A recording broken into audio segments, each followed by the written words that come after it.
എല്ലാവർക്കും സ്വാഗതം. ഈ റിവ്യൂ ഇഷ്ടപ്പെടുവാണെങ്കിൽ ഒന്ന് ലൈക്ക് ചെയ്തും സബ്സ്ക്രൈബ് ചെയ്തും സപ്പോർട്ട് ചെയ്യണേ. അപ്പോൾ ദേവയാനി അനാമികയുടെ വക്കീലിനെ കാണാനായിട്ട് ചെല്ലുന്നു. എന്നിട്ട് അകത്തോട്ട് കയറി ഇരുന്ന് കഴിയുമ്പോഴേക്കും അങ്ങേരോട് പറയുന്നുണ്ട്, ഞാൻ അനന്തപുരിയിലെ മരുമകളാണ് എന്ന്. അങ്ങേര് പറയും, ഞാൻ എവിടെയോ കണ്ടിട്ടുണ്ട്, ഒരു ഇൻ്റർവ്യൂവിലാണെന്ന് തോന്നുന്നു. പിന്നെ ഇങ്ങോട്ട് വന്നത് എന്തിനാണ് എന്ന് ഞാൻ ചോദിക്കുന്നില്ല. എനിക്ക് പുതിയ കേസ് തരാനൊന്നും അല്ല എന്ന് എനിക്കറിയാം. നിങ്ങളുടെ വീട്ടിലെ ഒരു പയ്യനെതിരെ ഞാൻ കേസ് വാദിക്കാൻ പോവാണ്. അതിൻ്റെ കാര്യത്തിനായിരിക്കുമല്ലോ വന്നത് എന്ന് ചോദിക്കുമ്പം ദേവയാനി പറയുന്നുണ്ട്, അതിനു വേണ്ടി തന്നെയാണ് വന്നത്. അവനൊരു പാവം ചെറുക്കനാണ്, അങ്ങനെ ജയിലിൽ കിടക്കേണ്ട ആളല്ല എന്ന് പറയുമ്പം വക്കീൽ പറയുന്നുണ്ട്, അവൻ്റെ കയ്യിലിരിപ്പ് അത്ര ശരിയല്ല, അതുകൊണ്ടാണല്ലോ പബ്ലിക്കായിട്ട് ഒരു പെൺകുട്ടിയുടെ മുഖത്തടിച്ചത്. അതങ്ങനെ പെട്ടെന്ന് തീരുന്ന കേസല്ല എന്ന് പറയുമ്പം ദേവയാനി പറയുന്നുണ്ട്, അവൻ അങ്ങനെ ഒരു കയ്യബദ്ധം സംഭവിച്ചു പോയി. അതുകൊണ്ട് ഇനിയിപ്പോൾ എന്ത് കോംപ്രമൈസിനും ഞങ്ങൾ തയ്യാറാണ്. എത്ര കോടികൾ വേണമെങ്കിലും ഞങ്ങൾ കൊടുക്കാം. ഈ കേസിൽ നിന്ന് എൻ്റെ മോനെ ഒന്ന് ഒഴിവാക്കി തന്നാൽ മതി എന്ന് പറയുവാണ്. അന്നേരം അങ്ങനെ ചോദിക്കുന്നുണ്ട് കേട്ടോ, നിങ്ങൾ തമ്മിലുള്ള ബന്ധം എന്താണ് എന്ന് ചോദിക്കുമ്പോൾ വല്യമ്മയാണ് എന്ന് പറയും. മകനെ പോലെ തന്നെയാണെന്ന് ദേവയാനി പറയുന്നുണ്ട്. അന്നേരം അങ്ങനെ പറയുന്നുണ്ട്, കോടികൾ കൊടുക്കാം എന്ന് പറഞ്ഞാൽ 1-2 കോടികൾ കൊണ്ടൊന്നും ഈ കേസ് ഒഴിവായി പോകില്ല. ഏറ്റവും കുറഞ്ഞത് ഒരു 10 കോടിയെങ്കിലും വേണം എന്ന് പറയുമ്പോൾ 10 കോടിയോ എന്ന് ചോദിക്കുന്നുണ്ട് ദേവയാനി. അന്നേരം അങ്ങനെ പറയും, 10 കോടി എന്ന് പറയുന്നത് അനന്തപുരിക്കാർക്ക് അതൊരു വലിയ തുകയല്ല എന്ന് എനിക്കറിയാം. പക്ഷേ ഈ കേസിൽ നിന്ന് നിങ്ങൾക്ക് ഊരിപ്പോകണമെങ്കിൽ അത്രയെങ്കിലും വേണ്ടി വരും. വേണമെങ്കിൽ ഞാൻ വേണുവിനോടൊന്ന് സംസാരിക്കാം, എന്നിട്ട് വിളിക്കാം എന്ന് പറയുമ്പോൾ ദേവയാനി പറയുന്നുണ്ട്, ഞാൻ വേണുവിനെ കണ്ടിട്ടാണ് എന്ന് വരുന്നത് എന്ന്. അന്നേരം അങ്ങേര് പറയുന്നുണ്ട്, ഏതായാലും ഞാൻ ആ വേണുവായിട്ടൊന്ന് സംസാരിക്കട്ടെ, എന്നിട്ട് വിളിക്കാം, ധൈര്യമായിട്ട് പൊയ്ക്കോ എന്ന് പറയും. അന്നേരം ദേവയാനി പറയുന്നുണ്ട്, ഞാൻ വളരെ പ്രതീക്ഷയോടെയാണ് വീട്ടിലോട്ട് പോകുന്നത്, നല്ലൊരു തീരുമാനം ഉണ്ടാകുമെന്ന് പ്രതീക്ഷിക്കുന്നു എന്നൊക്കെ പറഞ്ഞിട്ട് ദേവയാനി അങ്ങ് ഇറങ്ങി പോകുന്നു. ഈ സമയം അനന്തപുരിയിൽ ചർച്ചകൾ നടത്തിക്കൊണ്ടിരിക്കുകയാണ്. ജയം പറയുന്നുണ്ട്, ദേവയാനി അനിക്ക് വേണ്ടി സംസാരിക്കാൻ വേണ്ടി ഇവിടുന്ന് പോയിട്ടുണ്ട്. അവൾക്ക് ഒട്ടും സഹിക്കില്ല അനി ലോക്കപ്പിൽ കിടന്നിട്ടുണ്ടെങ്കിൽ, അതുകൊണ്ട് എന്തെങ്കിലുമൊക്കെ അവൾ കാട്ടിക്കൂട്ടും, അത് ഉറപ്പാണ് എന്ന് പറയുമ്പം ആദർശ് പറയുന്നുണ്ട്, ഈ കേസ് ഉണ്ടാക്കിയത് തന്നെ നമ്മുടെ കയ്യിൽ നിന്ന് കാശ് തട്ടാൻ വേണ്ടിയാണ്. അതുകൊണ്ട് ആ രീതിയിലൊക്കെ ഇനി കാര്യങ്ങൾ മുന്നോട്ട് പോകുള്ളൂ എന്ന് പറയുന്നുണ്ട്. ഏതായാലും ഇവർ സംസാരിച്ചുകൊണ്ടിരിക്കുന്നതേക്കും ദേവേനി അങ്ങോട്ട് വരുന്നു. അന്നേരം അനിയെ കണ്ടായിരുന്നോ എന്നൊക്കെ ചോദിക്കുന്നതേക്കും ദേവേനി പറയുന്നുണ്ട്, അനിയെ മാത്രമല്ല, ഞാൻ അനാമികയും പോയി കണ്ടു. അനാമികയുടെ വീട്ടിൽ പോയി അവരോട് സംസാരിച്ചു. അതിനുശേഷം അവരുടെ വക്കീലിനെയും കണ്ടിട്ടാണ് വരുന്നത്. ഈ കേസ് ഒഴിവായി പോകണം എങ്കിൽ 10 കോടി രൂപ കൊടുക്കണം എന്ന് അവർ പറഞ്ഞു എന്ന് പറയുന്നതേക്കും 10 കോടിയോ എന്ന് അവർ ചോദിക്കും കേട്ടോ. അതുപോലെ എനിക്കും ഭയങ്കര ടെൻഷൻ, 10 കോടി എന്ന് കേൾക്കുമ്പോൾ. അന്നേരം ദേവേനി പറയുന്നുണ്ട്, 10 കോടി എന്ന് കേട്ടപ്പോൾ മോള് ഞെട്ടിപ്പോയല്ലേ, പക്ഷേ ഈ ഒരു സാഹചര്യത്തിൽ 10 കോടി ഈ വീട്ടിലുള്ള ആർക്കും ഒരു പ്രശ്നമല്ല. ആ 10 കോടി കൊടുത്ത് അനിയെ എങ്ങനെയെങ്കിലും രക്ഷിക്കണം എന്ന് പറയുമ്പം ആദർശ് പറയുന്നുണ്ട്, അമ്മ കോടികളല്ല ഇവിടെ പ്രശ്നം, ആ കോടി ചെന്നെത്തുന്നത് ആരുടെ കയ്യിലേക്കാണ് എന്നാണ് ഓർക്കേണ്ടത്. അവർ ഇതൊരു ബിസിനസ് പോലെ ഏറ്റെടുത്തേക്കുവാണ്. ഇതിപ്പം നമ്മുടെ കയ്യിൽ നിന്ന് പൈസ ഈ രീതിയിൽ തട്ടിയെടുക്കും, എന്നിട്ട് മറ്റൊരു വീട്ടിലേക്ക് പെൺകുട്ടിയെ പറഞ്ഞു വിടും, അവിടെയും ബഹളം വയ്ക്കും, വഴക്കുണ്ടാക്കും, ലാസ്റ്റ് അവിടെ നിന്നും പൈസ ഉണ്ടാക്കും. ഇങ്ങനെ അവർക്ക് ഒരു 4 തലമുറയ്ക്ക് കഴിയാനുള്ള പൈസ കൂളായിട്ട് ഉണ്ടാക്കാവുന്നതേ ഉള്ളൂ. ഇങ്ങനെയുള്ളവർ അതൊക്കെ ചെയ്യും എന്നൊക്കെ പറയുന്നുണ്ട്. അന്നേരം ദേവേനി പറയുന്നുണ്ട്, ഈ ഒരു സാഹചര്യത്തിൽ ഈ ഒരു സൊല്യൂഷൻ അല്ലാതെ വേറെ ഒന്നുമില്ല. വേറൊരു ബുദ്ധിയിലൂടെ അനിയെ അവിടുന്ന് രക്ഷിക്കാൻ നിങ്ങൾക്ക് ആർക്കെങ്കിലും പറ്റുമോ? ഇല്ലല്ലോ. പിന്നെ 10 കോടിയുടെ കാര്യം ഓർത്ത് നിങ്ങളാരും വിഷമിക്കേണ്ട കാര്യമില്ല. അത് എനിക്ക് വേണമെങ്കിൽ കൊടുത്ത് തീർക്കാവുന്നതേ ഉള്ളൂ. ഇവിടെ നമ്മൾ പല ജീവകാരുണ്യ പ്രവർത്തനങ്ങളും നടത്താറുണ്ട്, കോടികളുടെ ജീവകാരുണ്യ പ്രവർത്തനങ്ങൾ നടത്താറുണ്ട്. പിന്നെ നമ്മുടെ വീട്ടിലൊരു കുട്ടിക്ക് വേണ്ടി ഇങ്ങനൊരു കാര്യം ചെയ്യുന്നതുകൊണ്ട് നിങ്ങൾ വിഷമിക്കേണ്ട കാര്യമില്ലല്ലോ എന്നൊക്കെ പറയുമ്പം ജയനും പറയുന്നുണ്ട്, ഈ പൈസ മുടക്കുന്നത് കൊണ്ടുള്ള ബുദ്ധിമുട്ടല്ല, ഇത് ചെന്നെത്തുന്ന കൈകളാണ് പ്രശ്നം എന്നിങ്ങനെ ജയനും പറയുന്നുണ്ട് കേട്ടോ. അന്നേരം ദേവേനി പറയുന്നുണ്ട്, അജയൻ സ്റ്റേഷനിലേക്ക് പോകാത്തത് അവൻ ലോക്കപ്പിൽ കിടക്കുന്നത് കാണാനുള്ള ബുദ്ധിമുട്ട് കൊണ്ടല്ലേ. ഈ കേസ് നമ്മൾ ഒത്തുതീർപ്പാക്കിയില്ലെങ്കിൽ അവൻ ജയിലിലേക്ക് പോകും, അവിടെ പോയി കാണേണ്ട അവസ്ഥ വരും. അത് നിങ്ങൾക്ക് ആർക്കെങ്കിലും സഹിക്കാൻ പറ്റുമോ? അതുകൊണ്ട് ആ 10 കോടിയെ പറ്റി ഓർത്ത് വിഷമിക്കേണ്ട, ആ കാര്യങ്ങൾ ഏതായാലും മുന്നോട്ട് ഇങ്ങനെ തന്നെ പോട്ടെ എന്ന് പറഞ്ഞിട്ട് ദേവേനി അങ്ങ് പോകുന്നു. ദേവേനി പോയി കഴിയുമ്പോഴേക്കും അജയനോട് ആദർശ് പറയുന്നുണ്ട്, ഈ പൈസ മേടിച്ചിട്ട് ഇനിയും പൈസ വേണമെന്ന് പറഞ്ഞിട്ടുണ്ടെങ്കിൽ ഞാൻ പിന്നെ മുന്നും പിന്നും നോക്കിയില്ല, പോയി എല്ലാം അടിച്ച് തകർക്കും എന്ന് പറയുന്നുണ്ട്. ഇതിനിടയ്ക്ക് അവർ പറയുന്നുണ്ട്, ഇപ്പം കേസ് പിൻവലിക്കാൻ 10 കോടി, പിന്നെയും കേസ് മുന്നോട്ട് പോവുക, ഇടയ്ക്കിടയ്ക്ക് അവർ പൈസ ചോദിച്ചാൽ എന്ത് ചെയ്യും എന്നൊക്കെ ചോദിക്കുന്നുണ്ട്. അതിന് ആ സമയത്ത് എന്താണെന്ന് വെച്ചാൽ ചെയ്യാം, അതേ നിവൃത്തിയുള്ളൂ എന്ന് പറഞ്ഞ് അവർ കേസ് ഈ രീതിയിൽ തന്നെ മുന്നോട്ട് കൊണ്ടുപോകാൻ തീരുമാനിക്കുവാണ്. പിന്നെ അനിയാണ് കാണിക്കുന്നത്. നന്ദു പോകുന്നതിന് മുമ്പ് വൈകിട്ട് വീട്ടിൽ പോകണമല്ലോ, അതിന് മുമ്പ് അനിയെ വന്ന് കാണുവാണ്. അന്നേരം അനി ഭയങ്കര ഹാപ്പിയാണ്. അന്നേരം നിനക്കെന്താടാ ഇത്ര സന്തോഷം എന്ന് ചോദിക്കുമ്പോൾ, അല്ല ഇവിടെ കിടന്നുകൊണ്ട് എനിക്ക് നിന്നെ ഇങ്ങനെ ഇടയ്ക്ക് കാണാൻ പറ്റുന്നുണ്ടല്ലോ, അത് തന്നെയാണ് കാര്യം എന്ന് പറയുന്നുണ്ട് കേട്ടോ.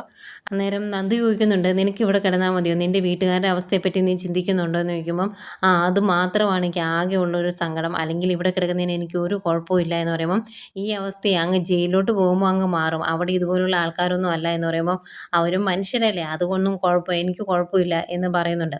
ഇവരിങ്ങനെ സംസാരിച്ചുകൊണ്ട് നിൽക്കുന്നെങ്കിൽ അങ്ങോട്ട് CA വരുന്നു. അങ്ങേർക്ക് ഇഷ്ടപ്പെട്ടില്ല ഇവർ ഒരുമിച്ച് നിന്ന് സംസാരിക്കുന്നത്. അതുകൊണ്ട് തന്നെ അങ്ങനെ ചോദിക്കുന്നുണ്ട്, നന്ദുവിന് പോകാറായില്ലേ എന്ന്. ഞാൻ കുറച്ച് കഴിഞ്ഞ് പൊയ്ക്കോളാം സാറേ എന്ന് പറയുമ്പം, അതിൻ്റെ ആവശ്യമില്ലല്ലോ, ഇവിടുത്തെ ഡ്യൂട്ടി കഴിഞ്ഞ് നന്ദു വീട്ടിലോട്ട് ചെല്ല, അല്ലെങ്കിൽ വീട്ടിൽ അന്വേഷിക്കില്ലേ, ഇവിടെ അനിക്ക് യാതൊരു കുറവും വരാതെ ഞങ്ങൾ നോക്കിക്കോളാം, ഒരു പ്രശ്നവും അനിക്ക് ഉണ്ടാകുകയില്ല എന്ന് പറയുവാണ്. പിന്നെ എങ്ങനെ അവിടെ നിൽക്കുന്നത്, പിന്നെ കണ്ടുകൊണ്ട് പോവുകയാണ് എന്നൊന്ന് കാണിച്ചിട്ട് നന്ദു അവിടുന്ന് പോകുന്നു. പോയി കഴിയുമ്പോഴേക്കും CA അനിയോട് പറയുന്നുണ്ട്, അനിയെ എങ്ങനെയെങ്കിലും രക്ഷിക്കണമെന്ന് എനിക്ക് ഒരുപാട് ആഗ്രഹം ഉണ്ടായിരുന്നു, അതിനുള്ള എല്ലാ മാർഗ്ഗങ്ങളും ഞാൻ നോക്കിയതാണ്, പക്ഷെ നടന്നില്ല. ഇനിയിപ്പം നാളെ കോടതിയിൽ നിന്ന് ജാമ്യം കിട്ടുമായിരിക്കും എന്നൊക്കെ പറയുമ്പോൾ, എനിക്കതൊന്നും വലിയ പ്രശ്നമുള്ള കാര്യമല്ല സാറേ, ഈ ലോക്കപ്പിൽ 1-2 ദിവസം കൂടെ കിടക്കാൻ പറ്റുമോ എന്ന് ചോദിക്കുക. അന്നേരം അങ്ങനെ മനസ്സിലിങ്ങനെ പറയാം, നിൻ്റെ മനസ്സിലിരിപ്പം എനിക്കറിയാടാ, എൻ്റെ പെണ്ണിനെ കാണാൻ വേണ്ടിയില്ല, അതേതായാലും നടക്കുകയില്ല എന്നിങ്ങനെ മനസ്സിൽ പറഞ്ഞിട്ട് അനിയോട് പറയുവാണ്, അതൊന്നും നടക്കില്ല അനിയെ 24 മണിക്കൂറിനകം കോടതിയിൽ ഹാജരാക്കണം, അവിടുന്ന് ഒന്നുകിൽ ജാമ്യം കിട്ടി പുറത്തേക്ക് പോകാം, അല്ലെങ്കിൽ ജയിലിലേക്ക് പോകാം, അതേ നടക്കുകയുള്ളൂ. ഇനി എനിക്കെന്തെങ്കിലും കാര്യങ്ങൾ വേണമെങ്കിൽ ആവശ്യമുണ്ടെങ്കിൽ ഞങ്ങളോട് പറഞ്ഞാൽ മതി എന്നൊക്കെ പറഞ്ഞിട്ട് അവിടുന്ന് പോവുകയാണ്. അയാൾക്ക് തീരെ ഇഷ്ടപ്പെട്ടിട്ടില്ല അനിയുടെ ആ ഒരു ആറ്റിറ്റ്യൂഡും പറച്ചിലും ഒന്നും. പിന്നെ കാണിക്കുന്നത് നന്ദു വീട്ടിലോട്ട് ചെല്ലുന്നു. വീട്ടിലോട്ട് ചെല്ലുന്നതേ അക്ഷമരായിട്ട് നോക്കി നിൽക്കുമായിരുന്നു ഗോവിന്ദനും കനകയും. കയറി ചെല്ലുന്നതേ ചോദിക്കുന്നുണ്ട്, അനിയുടെ കാര്യം എന്തായി എന്ന്. അന്നേരം ഒന്നും ആയില്ല, അവൻ സ്റ്റേഷനിൽ തന്നെയുണ്ട്, അവനെ വേണമെങ്കിൽ ഇന്ന് അവിടുന്ന് ഇറക്കിക്കൊണ്ട് വരാൻ പറ്റുമായിരുന്നു, പക്ഷേ ആ CA അയാൾ സമ്മതിച്ചില്ല എന്ന് പറയുമ്പം പെട്ടെന്ന് കനക പറയുവാണ്, എൻ്റെ സച്ചിമോൻ അങ്ങനെയൊന്നും ചെയ്യില്ല എന്ന്. അന്നേരം നന്ദി ചോദിക്കുന്നുണ്ട്, ആ കാര്യം അമ്മയ്ക്കാണോ അറിയാവുന്നത് എന്നേക്കാൾ കൂടുതൽ, അയാൾ അവിടെ എന്നെ ഇമ്പ്രസ് ചെയ്യാൻ വേണ്ടി എന്തൊക്കെയാണ് ചെയ്യുന്നത് എന്ന് എനിക്ക് നന്നായിട്ട് അറിയാം, ഇന്ന് വേണമെങ്കിൽ കോടതിയിൽ ഹാജരാക്കാമായിരുന്നു, പക്ഷേ അയാൾ സമ്മതിച്ചില്ല, സ്റ്റേറ്റ്മെൻറ്റ് തയ്യാറാക്കണം, അങ്ങനെയുണ്ട് ഇങ്ങനെയുണ്ട് എന്നൊക്കെ പറഞ്ഞ് സമയം വൈകിപ്പിച്ചു. അതിനുശേഷം മജിസ്ട്രേറ്റിൻ്റെ അടുത്തേക്ക് പോകാൻ വേണ്ടി ഇറങ്ങിയതാണ്. പകുതി വഴിയിൽ അയാൾ പറഞ്ഞു, മജിസ്ട്രേറ്റിൻ്റെ അടുത്തേക്ക് പോയിട്ടുണ്ടെങ്കിൽ എനിക്ക് ഇന്ന് ജാമ്യം കിട്ടിയേല, അതുകൊണ്ട് നാളെ കാണിക്കാം എന്ന് പറഞ്ഞ് അവിടുന്ന് തിരിച്ചു പോരുകയാണ് ചെയ്തത്. എന്നിട്ടും അവനെ വേണമെങ്കിൽ പുറത്തിരുത്തായിരുന്നു, അത് ചെയ്യാതെ നയപരമായിട്ട് എന്നെക്കൊണ്ട് തന്നെ അവനെ ലോക്കപ്പിലാക്കിച്ചു. എന്നിട്ട് അതിന് ന്യായം പറയുന്നത് മേലുദ്യോഗസ്ഥർ വിളിച്ചു പറഞ്ഞുവെന്ന്. അങ്ങനെ ഒരു കാര്യം നടന്നു എന്ന് പോലും എനിക്ക് സംശയമാണ് എന്നൊക്കെ പറയുമ്പോഴേക്കും, നീ ഇങ്ങനെ ആവശ്യമില്ലാതെ സച്ചിമോനെ കുറ്റപ്പെടുത്തരുത് എന്ന് പറയുവാണ് കനക. അന്നേരം പറയുന്നുണ്ട്, അയാളുടെ സ്വഭാവം എനിക്ക് നന്നായിട്ട് അറിയാം, അമ്മയ്ക്ക് അറിയത്തില്ലെങ്കിലും അയാൾക്ക് ഒരു ഇരട്ടത്താപ്പാണ്, പല സമയത്തും പല രീതിയിലാണ് അയാൾ പെരുമാറുന്നത്. ഇതുപോലൊരു കള്ളനെ ഏതായാലും വിവാഹം കഴിക്കാൻ ഞാൻ തീരുമാനിച്ചിട്ടില്ല, അയാളെ എൻ്റെ ജീവിതത്തിൽ ഞാൻ കൊണ്ടുവരത്തില്ല, എനിക്ക് അയാളെ ഇഷ്ടമല്ല എന്ന് തന്നെ പറയുമ്പോഴേക്കും അങ്ങ് ചാടി എഴുന്നേൽക്കുവാണ് കനക. ദേ സച്ചിമോനെ പറ്റി ആവശ്യമില്ലാതെ പറഞ്ഞിട്ടുണ്ടല്ലോ, നിൻ്റെ മൂക്ക് ഞാൻ ഇടിച്ച് പഞ്ഞിയാക്കും എന്നിങ്ങനെ പറയുന്നുണ്ട്. അന്നേരം ഗോവിന്ദൻ ചോദിക്കുന്നുണ്ട്, അനിയെ അറസ്റ്റ് ചെയ്തത് അനി അനാമികയുടെ മുഖത്ത് അടിച്ചത് കൊണ്ടാണ്, അതിൻ്റെ പേരിൽ സച്ചിയോട് നീ ഇഷ്ടക്കേട് കാണിക്കേണ്ട കാര്യമുണ്ടോ എന്ന് ചോദിക്കുമ്പം നന്ദു പറയുന്നുണ്ട്, അവൻ തല്ലിയതിന് യാതൊരു തെറ്റും ഞാൻ കാണുന്നില്ല, അവളുടെ സ്വഭാവം വെച്ച് ആരാണെങ്കിലും തല്ലിപ്പോകും, അതുകൊണ്ടാണല്ലോ അവളുടെ വീട്ടിൽ കയറി 2-3 തവണ എനിക്കും കൂട്ടുകാർക്കും തല്ലേണ്ടി വന്നത് എന്ന് പറയുമ്പം ഗോവിന്ദൻ പറയുന്നുണ്ട്, ഇപ്പോഴെങ്കിലും നീ അത് സമ്മതിച്ചു തന്നല്ലോ എന്ന്.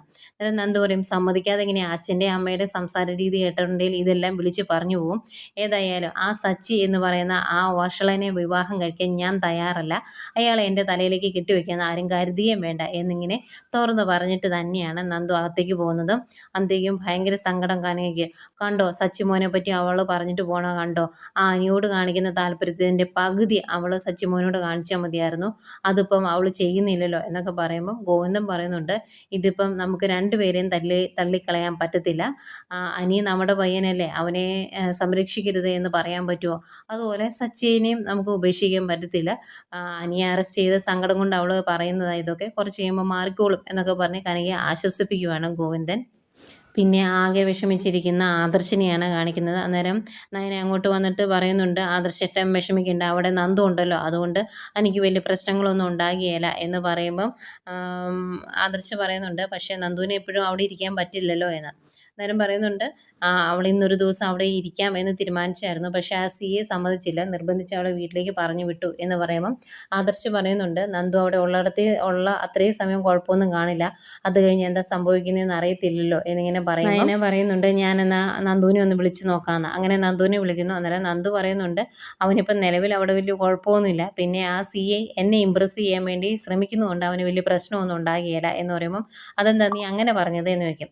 അന്നേരം നന്ദു പറയുന്നുണ്ട്, അനിയെ അയാൾ നന്നായിട്ട് സംരക്ഷിക്കുന്നുണ്ട്, അനിയെ അവിടുന്ന് രക്ഷപ്പെടുത്താൻ വേണ്ടി അങ്ങേരും ശ്രമിക്കുന്നുണ്ട് എന്ന് കാണിക്കാൻ വേണ്ടി എന്തൊക്കെയോ കാട്ടിക്കൂട്ടുന്നുണ്ട്, ഇതൊക്കെ കള്ളത്തരമാണ് എന്ന് എനിക്കറിയാം, അയാളുടെ സ്വഭാവം ഇങ്ങനെയാണ് എന്നൊക്കെ പറയുമ്പോഴേക്കും നയന പറയുന്നുണ്ട്, അയാളുടെ സ്വഭാവവിശേഷം അറിയാനല്ലല്ലോ ഞാൻ വിളിച്ചത് എന്ന്.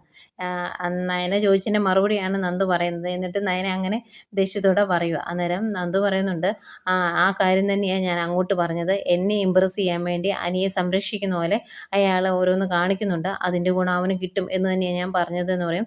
എന്നിട്ട് വിഷമത്തോടെ പറയുവാണ്, എന്നാലും ഇന്ന് ലോക്കപ്പിൽ കിടക്കണ്ടേ മോളെ, അത് ഓർക്കുമ്പോൾ എനിക്ക് വിഷമമാണ്, അനി അങ്ങനെ കിടക്കുന്നത് ഞങ്ങൾക്ക് ചിന്തിക്കാൻ പോലും പറ്റില്ല എന്ന് പറയുമ്പോൾ, ഇനിയിപ്പോൾ പറഞ്ഞിട്ട് കാര്യമില്ലല്ലോ ചേച്ചി, ഇങ്ങനെ കാര്യങ്ങൾ മുന്നോട്ട് പോവുള്ളൂ, അത് സഹിക്കേ നിവൃത്തിയുള്ളൂ, ഏതായാലും നാളെ കോടതിയിൽ ജാമ്യം കിട്ടും എന്ന് നമുക്ക് പ്രതീക്ഷിക്കാം എന്നൊക്കെ പറഞ്ഞിട്ട് വിഷമിച്ച് ഫോം വയ്ക്കുന്നു. അത് കഴിഞ്ഞ് നമ്മുടെ അനിയെ തന്നെയാണ് കാണിക്കുന്നത്. അനി സെല്ലിലിരിക്കുമ്പോഴും വലിയ സങ്കടമൊന്നുമില്ല, അവരൊരുമിച്ച് അന്ന് ആ റെയിൽവേ ട്രാക്കിൻ്റെ അവിടെ വെച്ച് സംസാരിച്ചല്ലോ, അന്ന് അനിയോട് ഒരുപാട് ഇഷ്ടത്തോടെയാണ് നന്ദു സംസാരിച്ചത്. അന്നാണ് നന്ദു പറഞ്ഞത്, ഇനി നീ അല്ലാതെ എൻ്റെ ജീവിതത്തിൽ ഒരു പുരുഷൻ ഉണ്ടാകില്ല എന്നൊക്കെ. അങ്ങനെയുള്ള ആ നല്ല കാര്യങ്ങളൊക്കെ ഓർത്തുകൊണ്ടിരിക്കുന്ന അനിയെ കാണിച്ചുകൊണ്ട് ഇന്നത്തെ എപ്പിസോഡ് അവസാനിക്കുന്നു.